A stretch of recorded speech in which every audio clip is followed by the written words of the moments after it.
চলুন আজ আমরা একটু ডুব দিই সমুদ্রের গভীরে। আমাদের কাছে সমুদ্রবিদ্যা বা ওশেনোগ্রাফির কিছু দারুণ তথ্য আছে। এগুলো থেকে আমরা মহীসোপান আর মহীঢাল এই দুটো বিষয় একটু বোঝার চেষ্টা করব। হ্যাঁ, ঠিক। আমাদের লক্ষ্য থাকবে এদের গঠন, বৈশিষ্ট্য আর অবশ্যই এদের মধ্যে পার্থক্যটা কি সেটা সহজ করে বলা। সমুদ্রের নিচের এই দুনিয়াটা কিন্তু খুবই ইন্টারেস্টিং। আচ্ছা, তাহলে শুরু করা যাক মহীসোপান দিয়ে। এটা আসলে কি, যদি একটু সহজ করে বলেন। মহীসোপান হলো গিয়ে মহাদেশের কিনারার অংশটা, যেটা অগভীর সমুদ্রের তলায় ডুবে আছে। ভাবুন যেন স্থলভাগটা আস্তে আস্তে ঢালু হয়ে সমুদ্রে নেমে গেছে। এর প্রধান বৈশিষ্ট্য হলো এর ঢালটা খুবই কম। ওহ, ঢাল কম মানে কতটা কম? সাধারণত 1 ডিগ্রি বা 2 ডিগ্রি এই রকম, প্রায় সমতলই বলা যায়। আর গভীরতাও খুব বেশি না। গভীরতা বেশি না মানে? কত হবে? ওই ধরুন গড়ে প্রায় 200 মিটারের মতো। 200 মিটার? আচ্ছা, টাইটানিক যেখানে ডুবেছিল তার চেয়ে তো অনেক অনেক কম গভীর। কিন্তু এটা কি সব জায়গায় একই রকম চওড়া, এর বিস্তারটা? না, একদমই না। এখানেই তো মজা। কোথাও হয়তো খুব সরু, আবার কোথাও দেখবেন বিশাল চওড়া। তাই নাকি? যেমন ধরুন সাইবেরিয়ার উত্তরে আর্কটিক সাগরে, ওখানে এটা প্রায় 1500 কিলোমিটার পর্যন্ত চওড়া হতে পারে। 1500 কিলোমিটার? ভাবা যায়? হ্যাঁ, তবে গড় বিস্তারটা সাধারণত কম, ওই ধরুন 60-70 থেকে 70 কিলোমিটার মতো। আচ্ছা, পৃথিবীর মোট সমুদ্রতলের বেশ খানিকটা অংশ জুড়েই তাহলে এর অবস্থান? হ্যাঁ, প্রায় 7 থেকে 8% জায়গা জুড়ে আছে এই মহীসোপান। কিন্তু মহাদেশের একটা অংশ এভাবে জলের তলায় এলো কি করে? এর উৎপত্তিটা কিভাবে হলো? দেখুন, এর পেছনে বিজ্ঞানীরা কয়েকটা কারণ ভাবেন। একটা হতে পারে ভূ আলোড়নের ফলে হয়তো মহাদেশের ধারের অংশটা একটু বসে গেছে, যাকে বলে অবনমন। অবনমন। আচ্ছা।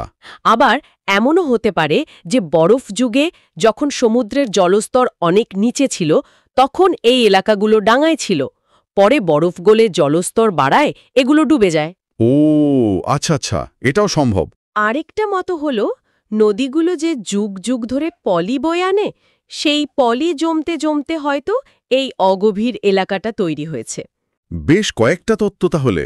আচ্ছা, প্রায়ই তো শুনি যে মহীসোপান খুব গুরুত্বপূর্ণ, বিশেষ করে অর্থনৈতিক দিক থেকে।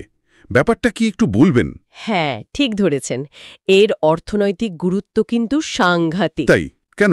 কারণ এই এলাকাটা অগভীর, সূর্যের আলো পৌঁছায়, তাই এখানে সামুদ্রিক প্রাণের বিকাশ খুব ভালো হয়। পৃথিবীর সবচেয়ে ভালো মাছ ধরার জায়গাগুলো, যেমন ধরুন নিউফাউন্ডল্যান্ডের গ্র্যান্ড ব্যাংকস, এগুলো কিন্তু মহীসোপানে। ওহ, মাছ ধরার জন্য সেরা জায়গা।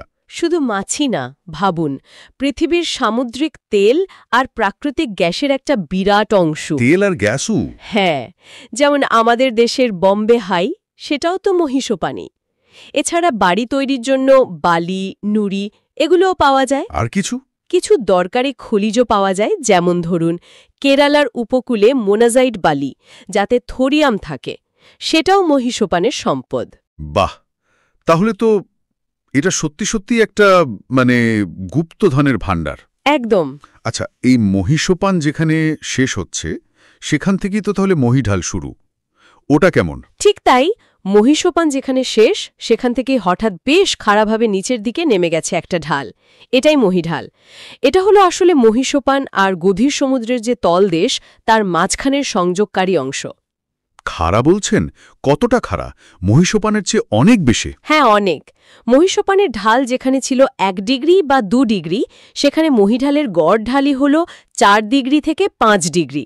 তবে কোথাও কোথাও এটা 15 ডিগ্রি বা তার চেয়েও বেশি খাড়া হতে পারে।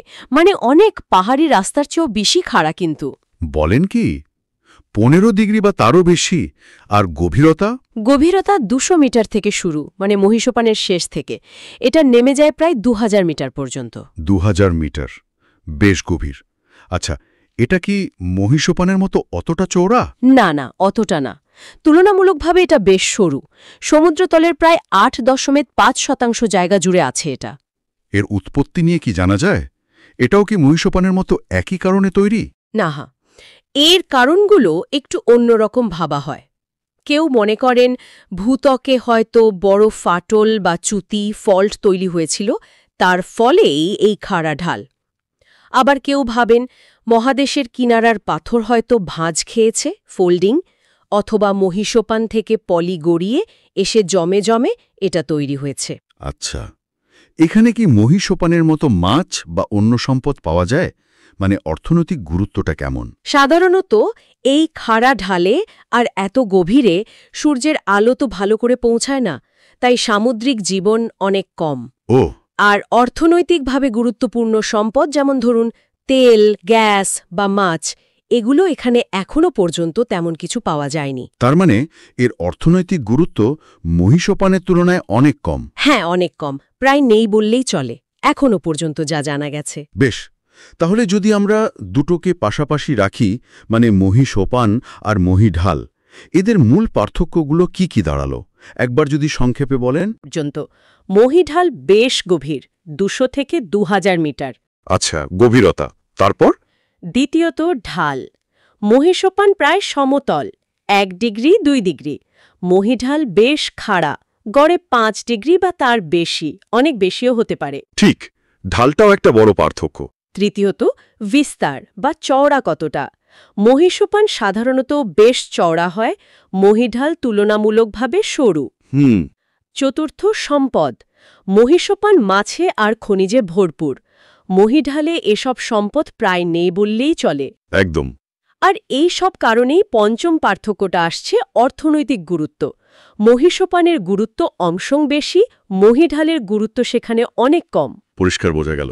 তাহলে এক কথায় বললে মহীসোপান হল মহাদেশের সেই অগভীর অংশটা যা জলের তলায় কিন্তু সম্পদে ভরা, আর মহীঢাল হল সেই অংশের পর খাড়া একটা সিঁড়ির মতো যা আমাদের গভীর সমুদ্রের দিকে নামিয়ে নিয়ে যায়।